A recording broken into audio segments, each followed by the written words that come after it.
আসসালামু আলাইকুম। সম্মানিত রিটার্নদারিগণ, আপনারা 26-27 যারা রিটার্ন সাবমিট করবেন, আপনারা ইউটিউব বা ফেসবুকে বিভিন্ন ভিডিও দেখে ভয় পেয়েছেন যে আপনারা যারা নতুন রিটার্ন সাবমিট করবেন আপনাদেরকে নাকি 1000 টাকা ন্যূনতম ট্যাক্স দিতে হবে। তো এই ব্যাপারটা আসলে এরকম না, ভয় পাওয়ারও কিছু নেই। এই ভিডিওটা না টেনে পুরো ভিডিওটি দেখেন, বিষয়টি আপনাদের কাছে ক্লিয়ার হয়ে যাবে। তো চলুন আমরা ভিডিওটি দেখি।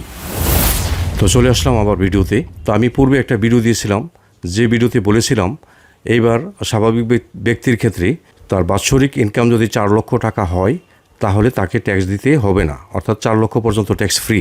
তো পরবর্তী 3 লক্ষ টাকার জন্য 10%, এর পরবর্তী 4 লক্ষের জন্য 15%, এর পরবর্তী 5 লক্ষের জন্য 20%, এর পরবর্তী 20 লক্ষের জন্য 25% এবং অবশিষ্ট টাকার উপরে 30% ট্যাক্স গুনতে হবে।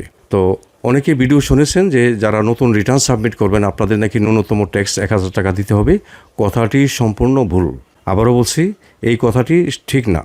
তো কাদের জন্য ঠিক আমি বলতেছি, যাদের ট্যাক্সেবল ইনকাম 4 লক্ষ ওভার হয়েছে, মনে করেন 4,30,000 টাকা আসছে, তো ওই ব্যক্তি প্রথম রিটার্ন সাবমিট করতেছে, তার জীবনের নতুন টিন সার্টিফিকেট করছে এবং নতুন রিটার্ন সাবমিট করতেছে। তো ওনার তো বাৎসরিক ইনকাম 4,30,000 টাকা, তাই না? তো প্রথম 4 লক্ষ ট্যাক্স ফ্রি, পরবর্তী যে 30,000 টাকা, ওই 30,000 টাকার 10%-এ ট্যাক্স আসে 3,000 টাকা। তো 3,000 টাকার কোনো ট্যাক্সের এবার কোনো ফিগার নাই, সর্বনিম্ন হলো 5,000 টাকা। তো উনি যেহেতু নতুন রিটার্ন সাবমিট করবেন, সেই ক্ষেত্রে ওনাকে মাত্র 1,000 টাকা ট্যাক্স দিলেই হবে।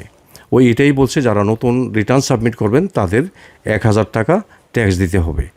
আর যারা নতুন না, অর্থাৎ দ্বিতীয় বা তৃতীয়বার রিটার্ন সাবমিট করছেন, তো আপনার যদিও 4,30,000 টাকা বাৎসরিক ইনকাম, প্রথম 4 লক্ষ ফ্রি, পরের 4 লক্ষের 10%-এ 3,000 টাকা আসে। 3,000 টাকা বলে কোনো কথা নাই। যেমন বিগত বছরগুলিতে ছিল যে ঢাকা উত্তর সিটি, দক্ষিণ সিটি এবং চট্টগ্রাম সিটি কর্পোরেশনে যারা আছেন তাদের জন্য 5,000 টাকা, অন্যান্য সিটি কর্পোরেশনে যারা আছেন তাদের ট্যাক্স হলো 4,000 টাকা সর্বনিম্ন যেটা, এবং যারা এনি আদার এরিয়াতে আছেন তাদের জন্য সর্বনিম্ন ট্যাক্স ছিল 3,000 টাকা। তো এবার কিন্তু এটা না। তো ওই যে 4,30,000 থেকে 4 লক্ষ বাদ দিয়ে যে 30,000 টাকা থাকে, ওইটার 10%-এ 3,000 টাকা। তো 3,000 টাকা না, আপনি দ্বিতীয়বার বা তৃতীয়বার যদি রিটার্ন সাবমিট করে থাকেন তাহলে আপনাকে ন্যূনতম 5,000 টাকা ট্যাক্স গুনতে হবে। আসলে ঘটনাটা হলো এইরকম।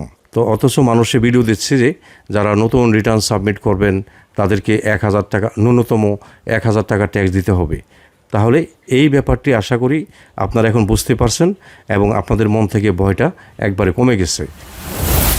তো এই ছিল আমার আজকের ভিডিও। আশা করি আমার এই ভিডিওটি আপনাদের একটু হলেও উপকারে আসবে।